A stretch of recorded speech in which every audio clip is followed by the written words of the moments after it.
Gracias, Angie. Vamos a cambiar de información. Del obispo de Saltillo, Raúl Vera, habló fuerte contra el presidente Felipe Calderón, a quien calificó como el más cruel presidente que ha tenido México. Bueno, precisamente tenemos en la línea al obispo. Buenos días.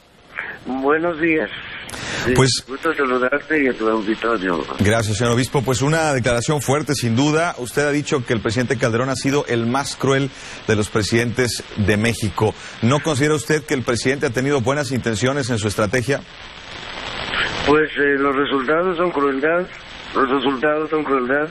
44,000 personas de un día para otro se quedan sin trabajo, 44,000 familias se quedan con su decreto de extinción de luz y fuerza del centro, la resiedumbre de su régimen a darles un patrón sustituto, hasta la fecha están buscándolo, la dureza de desbaratar, al menos de las noticias, de los datos que tengo yo, la huelga de Cananea y la huelga de los obreros de Parras de la Fuente de la Estrella, desbaratarla, entrar a romperla contra toda ley, y luego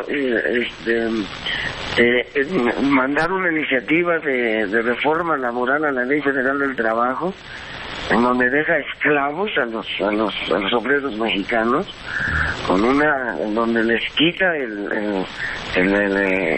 prestaciones laborales, en donde elimina los contratos de planta, permite pues que se hagan contratos por 30, 60, 90 días, o sea, los obreros van a vivir en tensión constante, les crea una inestabilidad al trabajo, pues esto es crueldad. Y luego, como siempre lo he dicho, su campaña, su guerra contra el crimen organizado sin procuración de justicia, una procuración de justicia prácticamente de cero. Entonces, y por las calles el ejército y sin seguridad para la gente, y no se desmantelan las bandas criminales sin procuración de justicia. Eso es una crueldad terrible, eso es una inmisericordia contra esta nación. Estoy hablando de los últimos años, al menos de todo lo que hemos conocido en los últimos años. Creo que no habíamos visto en un régimen presidencial tal crueldad, tal maltrato, tal desprecio hacia una nación, hacia un pueblo. Lo que está haciendo con su iniciativa de la reforma laboral a la Ley Federal del Trabajo es eliminar de la construcción de la nación a los trabajadores y a las trabajadoras. Es el estarle quitando a la nación su soberanía, pues deja sin soberanía, un pueblo destruido, un pueblo sin seguridad, un pueblo sin estabilidad, que va a ser la base de construcción de este país, son sus trabajadores y sus trabajadoras. No hemos visto nada a favor de ellos, y como he dicho, sí, esto es crueldad, esto es crueldad, ya no es nada más una falta de actitud, una falta de, no señor, ya es crueldad, ya es no tener corazón.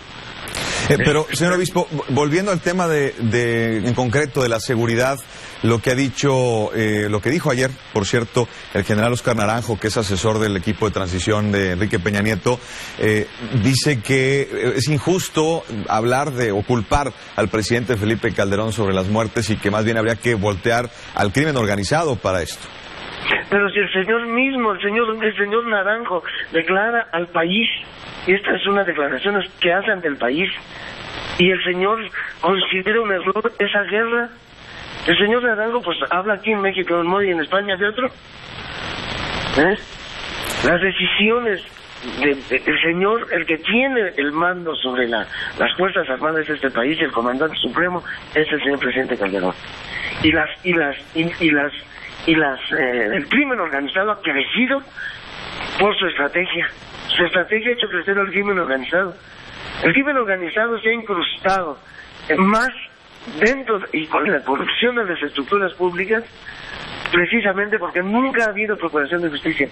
El crimen organizado ha fortalecido sus estructuras internas, han aumentado los cárteles porque no se ha desmantelado.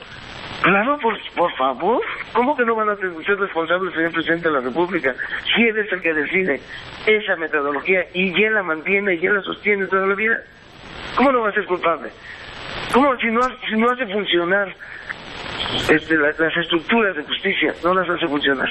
Cuando normalmente se le dice esto al presidente, lo que suele responder es que, pues como parte de sus responsabilidades de jefe de Estado estaba, pues simple y sencillamente, seguir la ley, reforzar la seguridad y hacerlo de la forma en la que la hizo, señor obispo. La seguridad pública no ha funcionado. Ha mantenido la seguridad pública federal, ha mantenido un jefe de seguridad pública que sabemos que no ha hecho nada. Entonces, él dijo que iba a ser temporal lo del ejército, en lo que ponía la seguridad pública al servicio. ¿Dónde está la seguridad pública? En este momento están metiendo a los policías federales, ante el tema de la embajada, están metiendo a la cárcel a un grupo porque atacaron deliberadamente, lo está diciendo el PGF. ¿Ha habido alguna acción positiva desde su punto de vista que haya realizado esta administración?